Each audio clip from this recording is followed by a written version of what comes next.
Hello दोस्तों, स्वागत है आपका हमारे यूट्यूब चैनल में। तो देखिए, प्रांतीय राजवंशों में चर्चा हम कर रहे थे कल सिख राज पंजाब की, और हमने आपको बताया था यदि आ जाए कि सिख धर्म के संस्थापक कौन है तो क्या बताएंगे? गुरु नानक देव थे ना।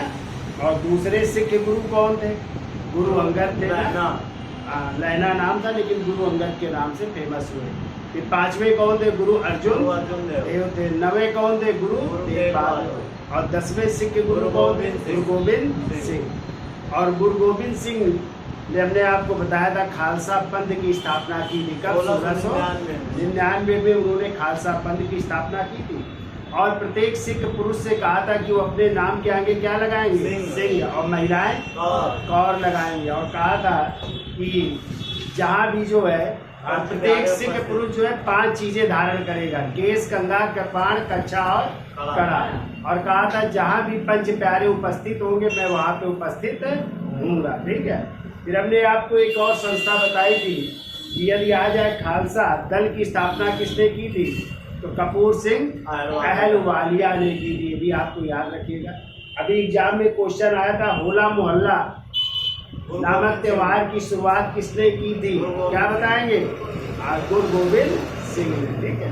फिर आगे चल करके जो है पंजाब में जो सिख साम्राज्य था वो कई मिसलों में विभक्त हो गए। यानी मिसल अरबी भाषा का शब्द है जिसका अर्थ होता है एक समान या एक जैसा। ठीक है। तो कई भागों में विभक्त हो गए और उनमें 12 जो है मेन मिसलें थी। और उन्हीं में एक मिसल थी सुकर चकिया मिसल। कौन सी मिसल? और इसी सुकर चकिया मिसल के प्रमुख थे महासिंह, और उन्हीं के बेटे हुए थे महाराजा रणजीत सिंह, जिनका जन्म हुआ था 13 नवंबर 1780 को, और इनकी मृत्यु हो गई थी 1843 में हो गई। कब हो गई थी? 1839 में हो गई थी। 27 जून 1839 को। देखिए लिखा भी है। और जब इनकी मृत्यु हो गई तो इनके बेटे थे, नाबालिग बेटे थे दिलीप सिंह। तो कहते हैं दिलीप सिंह के सिंहासन पर बैठने से पहले क्रमशः 3 बेटे गद्दी पर बैठे थे। कौन कौन? एक तो खड़क सिंह थे जो 1840 तक बने। नौनिहाल सिंह थे जो 40 से 45 तक थे और यही योग्य पुत्र थे। लेकिन कहते हैं इनकी मृत्यु सैतीर गिरने के कारण हजारीबाग में हो गई थी। और फिर कौन बने? शेर सिंह। और ये कब तक गए? 1843 में। और 1843 में कौन बनेंगे? दिलीप सिंह। किसके संरक्षण में? अपनी माँ थी जिंदन बाई के संरक्षण में बनते हैं। ठीक है। तो चलिए इसी के आगे चर्चा कर लेते हैं। तो इसका स्क्रीनशॉट ले लो, फिर आगे चलते हैं। देखिए आगे लिखिए इसी के। देखो 1843 ईस्वी में दिलीप सिंह राजमाता जिंदनबाई के संरक्षण में,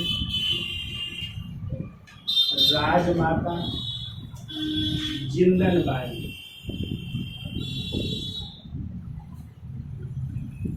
के संरक्षण में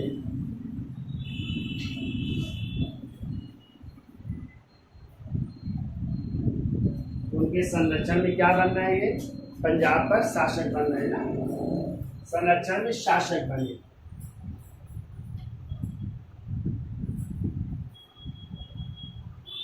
राजमाता जिंदनबाई के संरक्षण में शासक बन रहे हैं। ठीक है। फिर क्या हुआ? देखो दिलीप सिंह के समय ही अंग्रेजों ने, दिलीप सिंह के समय ही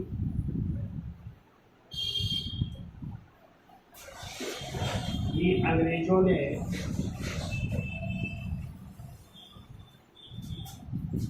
पंजाब पर आक्रमण किया। पंजाब पर आक्रमण किया।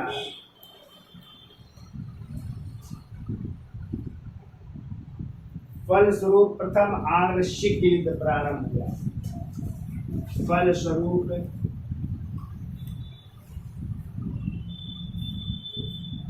प्रथम आंग्ल सिख युद्ध प्रारंभ हुआ।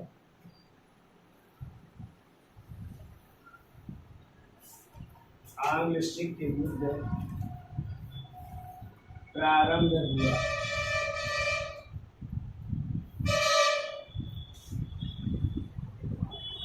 ठीक है, इस तरह प्रथम आंग्ल सिख युद्ध हो रहा है।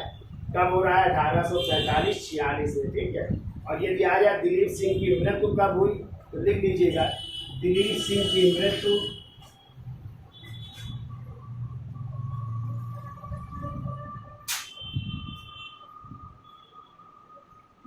1893 में पेरिस में हुई थी। ठीक है, 1893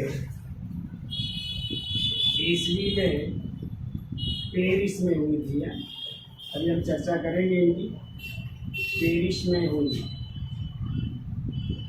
तो ये जो है ईसाई धर्म अपना लेते हैं, बाद में फिर जो है इन्होंने सिख धर्म अपना लिया था।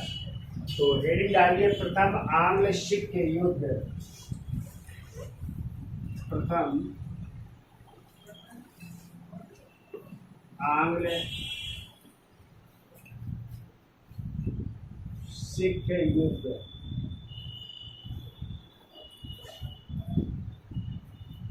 1845 से 46।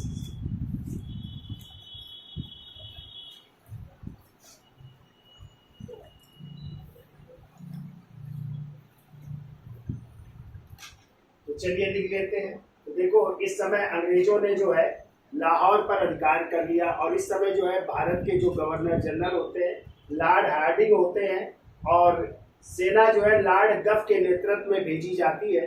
तो 3-4 जगह युद्ध होते हैं, और हर जगह जो है सिख क्या होते हैं? पराजित होते हैं। तो कहाँ कहाँ हुए क्रम से वो याद रखना है आपको। युद्ध है, कभी किसी एग्जाम में पूछा गया था कि ये युद्ध कब हुआ था, मुदक्की का युद्ध कब हुआ था। ठीक है, तो याद रखिएगा। तो देखिए, पहला पॉइंट, प्रथम आंग्ल सिख युद्ध के समय, यानी इस युद्ध के समय, ऐसा नहीं, इस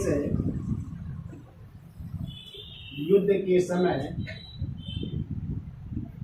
गवर्नर जनरल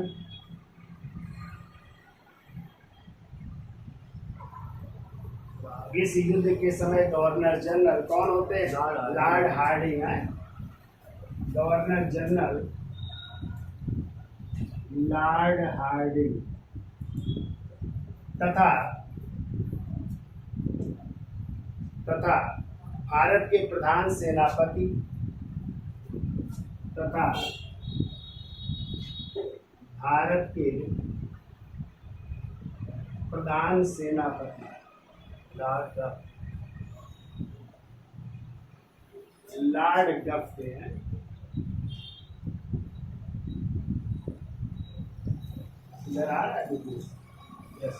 लॉर्ड गफ हैं, ये याद रखिएगा। देखो, इस युद्ध में अंग्रेज और सिख सेना के मध्य इस युद्ध में अंग्रेज और सिख सेना के मध्य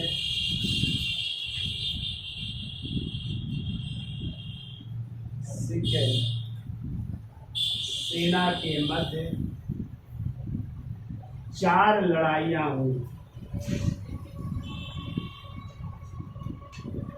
4 लड़ाइयाँ हुई। 4 लड़ाइयाँ कहाँ हुई उनको क्रम से लिखिए। तो देखो, जो क्रमशः लड़ाइयाँ हुई, जो क्रमशः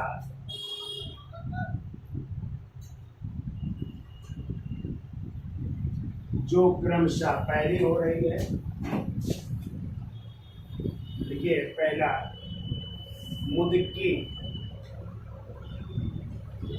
मुदकी नामक स्थान है, या मुदकी का युद्ध कह सकते हैं। मुदकी का युद्ध, और ये हो रहा है 18 सितंबर 1845 को। 18 सितंबर 1845 को। दूसरा हो रहा है फिरोज शाह नामक स्थान पर। वो फिरोज शाह का युद्ध, फिरोज शाह का युद्ध, और ये युद्ध हो रहा है 21 दिसंबर 1845। 21 दिसंबर 1845 को हो रहा है। फिर ये तीसरा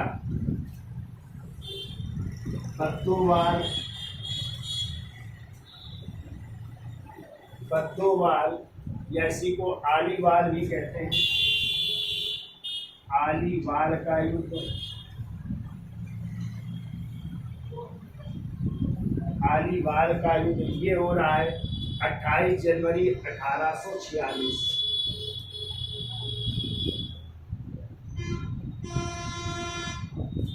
जनवरी 1846। और चौथा लिख लो शाबराव की लड़ाई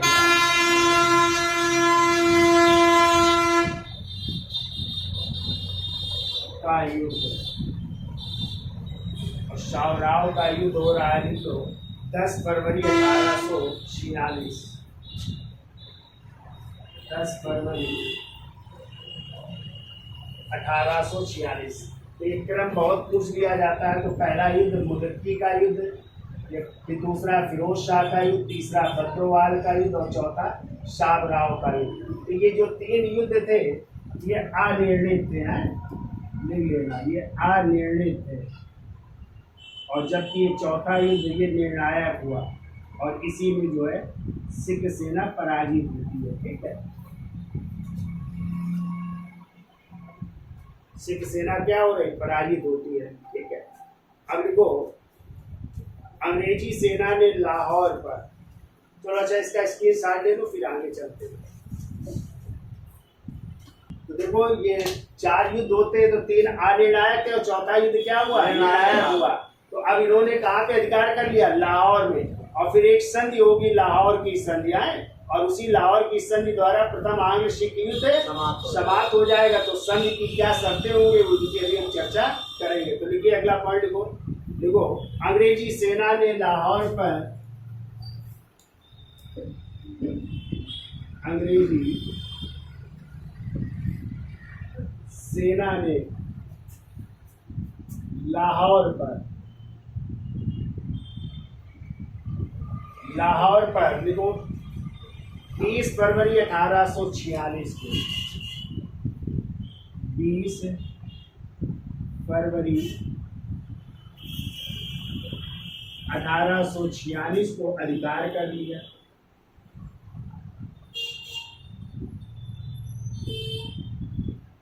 अधिकार कर लिया। ठीक है, अधिकार कर लेते हैं, लाहौर पर अंग्रेजों का अधिकार हो जाता है। ठीक है, और 9 मार्च 1846 को, 9 मार्च 1846 को लाहौर की संधि द्वारा, लाहौर की संधि हो रही देखिए, लाहौर की संधि द्वारा प्रथम आंग्ल सिख युद्ध समाप्त हो गया। प्रथम आंग्ल सिख युद्ध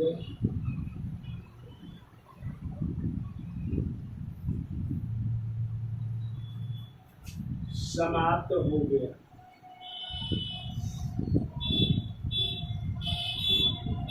अब देखिए संधि की शर्तें क्या थी, तो हेडिंग डाल लीजिए संधि की शर्तें। तो संधि हो रही लाहौर की, उसकी शर्त क्या थी, तो संधि की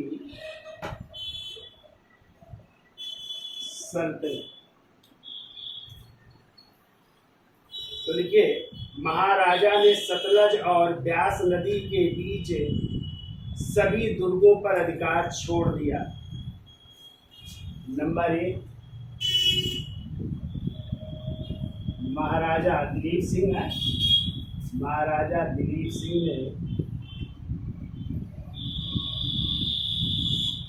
ने सतलज और ब्यास नदी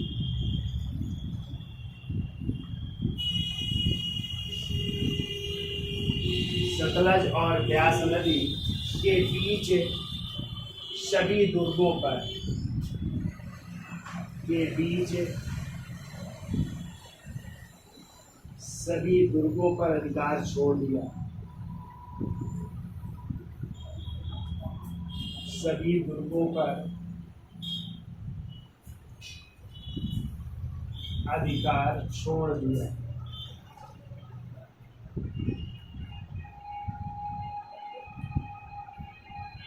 ठीक है, एक तो ये कार्य किया गया। दूसरा, और संधि की शर्तें क्या थी? देखो, सिखों को 1.5 करोड़ युद्ध के दंड के रूप में देने पड़े। सिखों को 1.5 करोड़, सिखों को 1.5 करोड़ युद्ध के दंड के रूप में, युद्ध के दंड के रूप में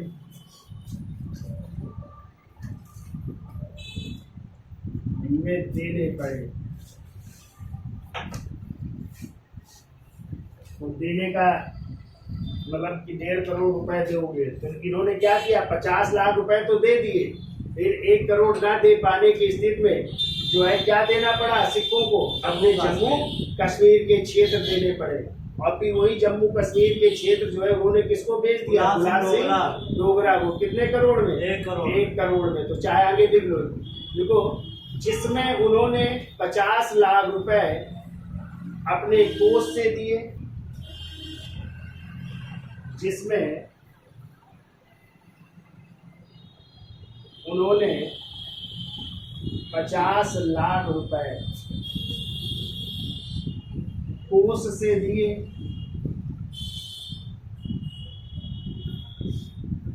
कोष से दिए, और बाकी के बदले ब्यास और सिंध नदियों के बीच, और बाकी के बदले ब्यास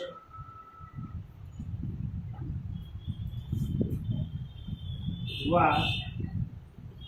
सिंधु नदियों के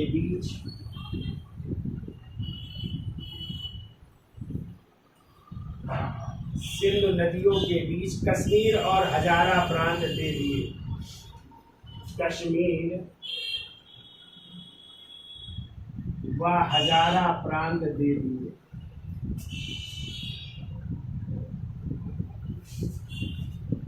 हजारा प्रांत दे दिए। अब जब ये प्रांत मिल गए इनको, कश्मीर और हजारा प्रांत, तो अब ये सोचे अंग्रेज किसका हम क्या करेंगे, तो किसको दे दिया ये, गुलाब सिंह डोगरा को। तो देखो, अंग्रेजों ने 1 करोड़ रुपए के बदले, अंग्रेजों ने 1 करोड़ रुपए के बदले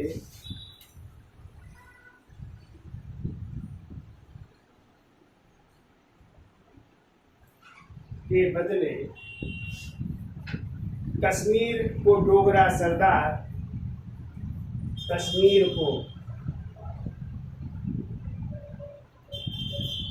डोगरा सरदार गुलाब सिंह डोगरा को बेच दिया। गुलाब सिंह डोगरा को बेच दिया।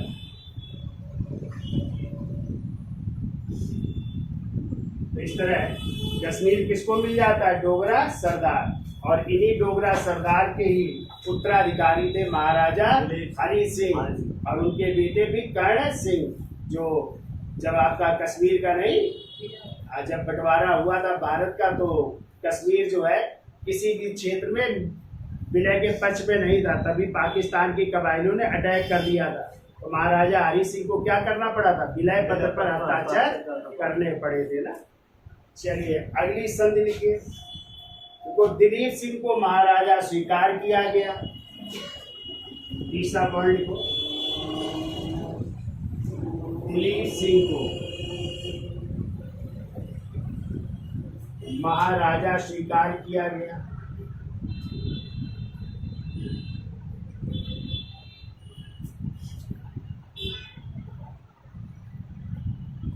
स्वीकार किया गया, और रानी जिंदन बाई संरक्षिका और रानी जिंदन बाई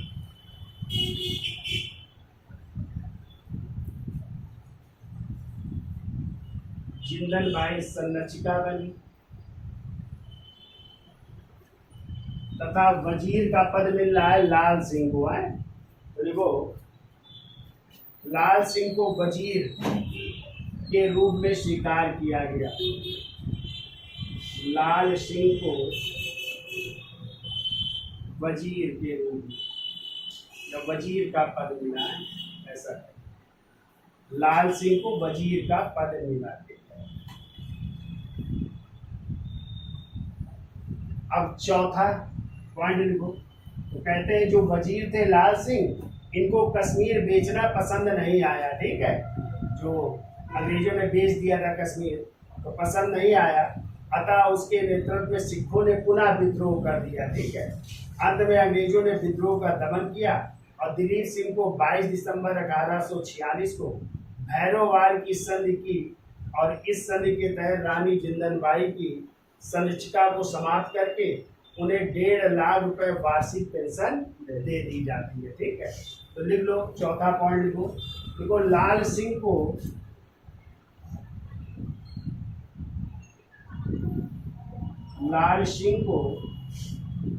कश्मीर बेचना रास नहीं आया। कश्मीर बेचना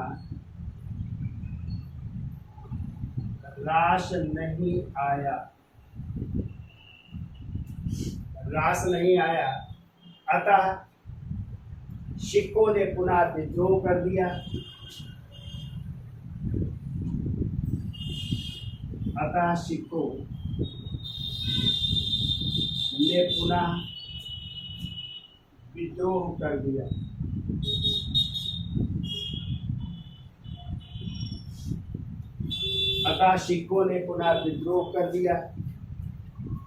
अंत में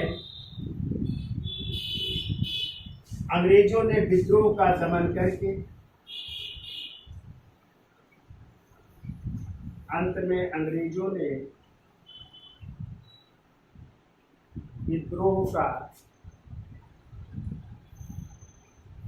दमन करके दिलीप सिंह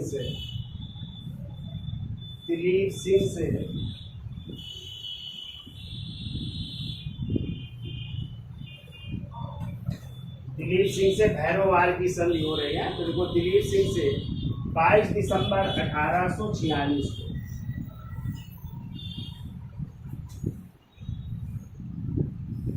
को भैरोवाल की संधि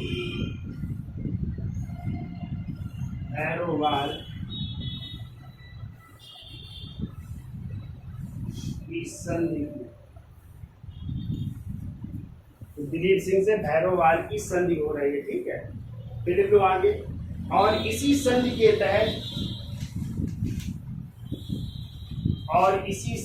तहत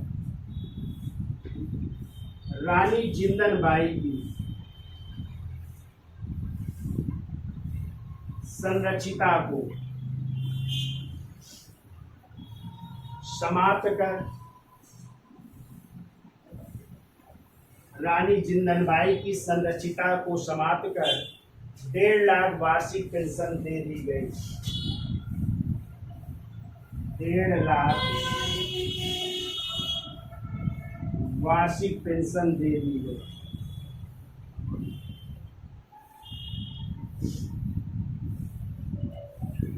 पेंशन इनको दे दी जाती है। तो कुछ दिन तो माहौल शांत रहता है, फिर द्वितीय आंग्ल युद्ध शुरू हो जाएगा कब 1848-49 में, और इस समय लॉर्ड डलहौजी बनकर के आ जाएंगे गवर्नर जनरल।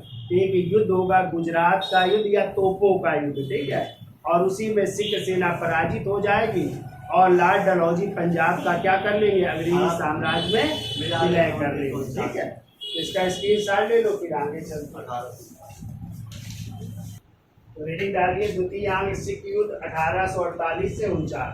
तो देखिए 1848 में गवर्नर जनरल बनकर के कौन आ रहा है, लॉर्ड डलहौजी, और उसने आते ही जो महारानी जिंदन बाई थी इनकी पेंशन कितनी थी? 1.5 लाख। तो उसको घटा करके कितना कर दिया? 48 48,000 वार्षिक कर दिया, बहुत कम कर दी। ठीक है, तो नाराज हो गए और अंत में जो है उस समय चूंकि अंग्रेजों के सेनापति कौन थे? गफ। तो गफ के नेतृत्व में रावी नदी के तट पर सेना भेजी गई, वहां पे युद्ध होंगे और अंतिम जो निर्णायक वो युद्ध होगा वो होगा गुजरात का युद्ध या तोपों का युद्ध होगा, जिसमें जो है सिख सेना पराजित हो जाएगी और फिर लॉर्ड डलहौजी पंजाब का विलय कर लेंगे अंग्रेजी साम्राज्य है। तो लिखिए, देखो 1848 में लॉर्ड डलहौजी 1848 ईस्वी में लॉर्ड डलहौजी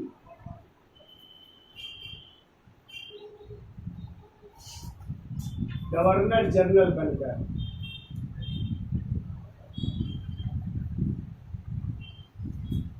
या गवर्नर जनरल का पदभार संभाला, ऐसा प्रस्तुत है, पदभार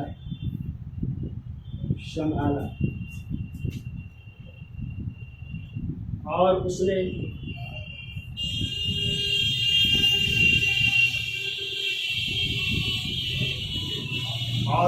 जिंदल बाई की पेंशन घटाकर जिंदल बाई की पेंशन घटाकर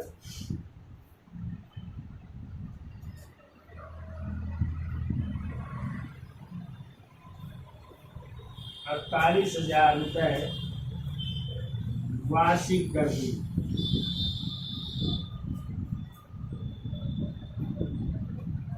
तो 1.5 लाख से कितनी कर दी गई? 48,000 रुपये वार्षिक कर दी गई। ठीक है, और कहते हैं बहुत से आभूषण इनके जब्त कर लिए गए हैं। देखो, और बहुत से आभूषण जब्त कर लिए, और बहुत से आभूषण जब्त कर लिए।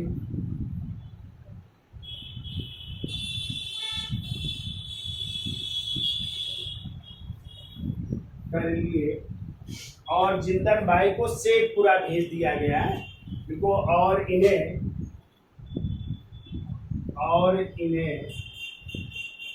शेखपुरा भेज दिया गया।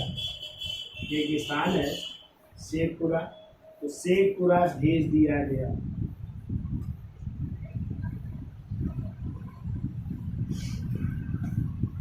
ठीक है, तो महारानी जिंदल बाई के आभूषण भी ले लिए गए और उनको 48,000 पेंशन कर दी गई। और कहाँ भेज दिया गया? शेखपुरा भेज दिया गया। ठीक है, फिर ये 16 नवंबर 1848 को जनरल गफ के नेतृत्व में 16 नवंबर 1848 को जनरल गफ के नेतृत्व में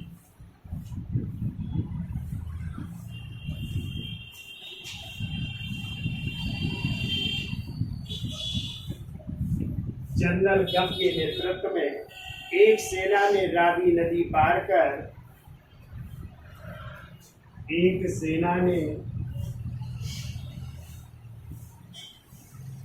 रावी नदी पार कर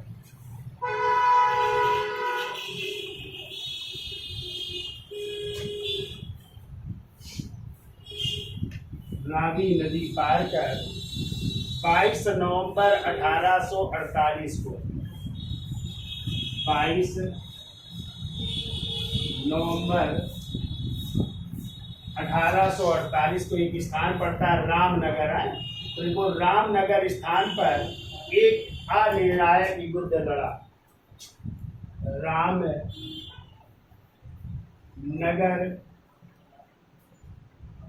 स्थान पर एक अनिर्णायक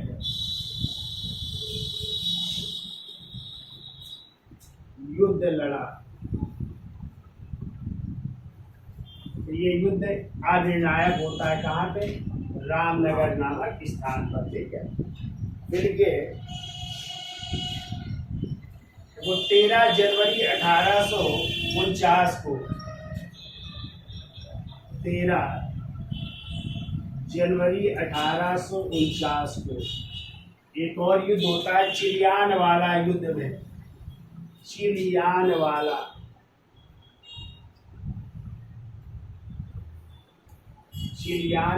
युद्ध में, चिलियान वाला युद्ध में लॉर्ड गफ के नेतृत्व में अंग्रेजों को भारी क्षति पहुंची। लॉर्ड गफ के नेतृत्व में अंग्रेजों को क्षति हो रही है। ठीक है, अंग्रेजों को क्षति, और कहते हैं ये युद्ध भी अनिर्णायक है। यह युद्ध अनिर्णायक रहा, ये भी अनिर्णायक होता है। ठीक है, यह युद्ध अनिर्णायक रहा। अब देखिए, लॉर्ड गफ के स्थान पर जो सेनापति थे उनकी जगह चार्ल्स नेपियर को जिम्मेदारी सौंपी जा रही है। ठीक है, और यही नेपियर है जो कि गुजरात या तोपों के युद्ध में जो है सिख सेना को क्या करेंगे, पराजित करेंगे। तो देखिए अगला पॉइंट, देखो लॉर्ड गफ के स्थान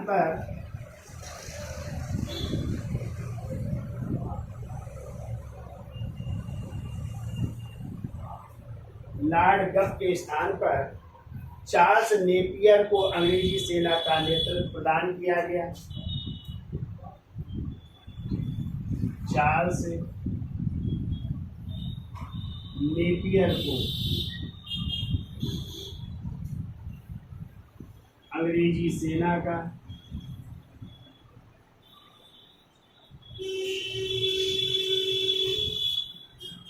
नेतृत्व प्रदान किया गया।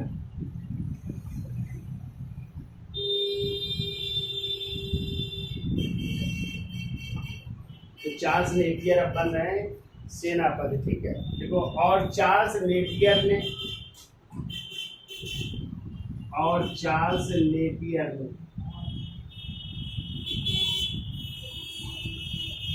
21 फरवरी 1849 को 21 फरवरी 1849 को गुजरात का युद्ध, वैसे को गुजरात का युद्ध भी कहते हैं,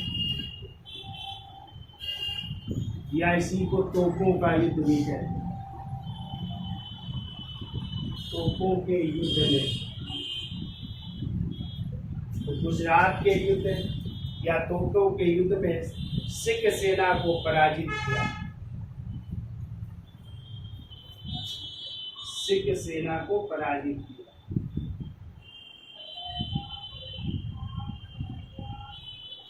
तो सिख सेना पराजित हो रही है, और 29 मार्च 1849 को 29 मार्च 1849 को पंजाब को अंग्रेजी साम्राज्य में मिला लिया गया। पंजाब को अंग्रेजी साम्राज्य में मिला लिया गया।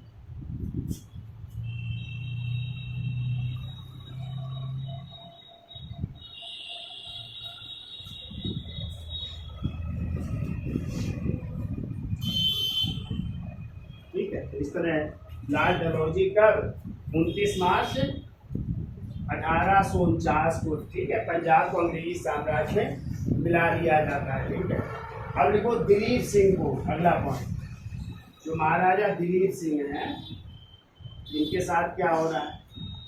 तो दिलीप सिंह को वो 5 लाख की वार्षिक पेंशन देकर 5 लाख की वार्षिक पेंशन देकर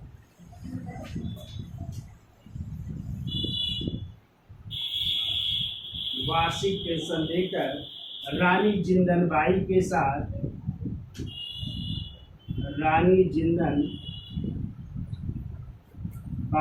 साथ कहाँ भेज दिया गया, इंग्लैंड, पढ़ाई के लिए इंग्लैंड भेज दिया गया।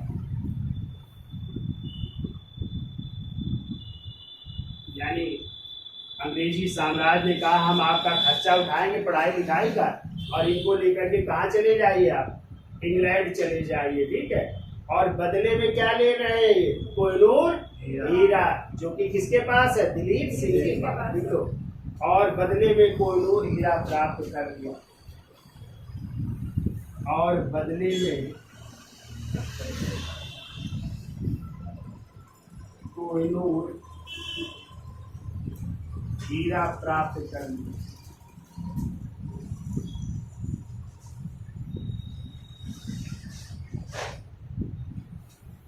कोहिनूर हीरा प्राप्त कर ले रहे हैं, ठीक है,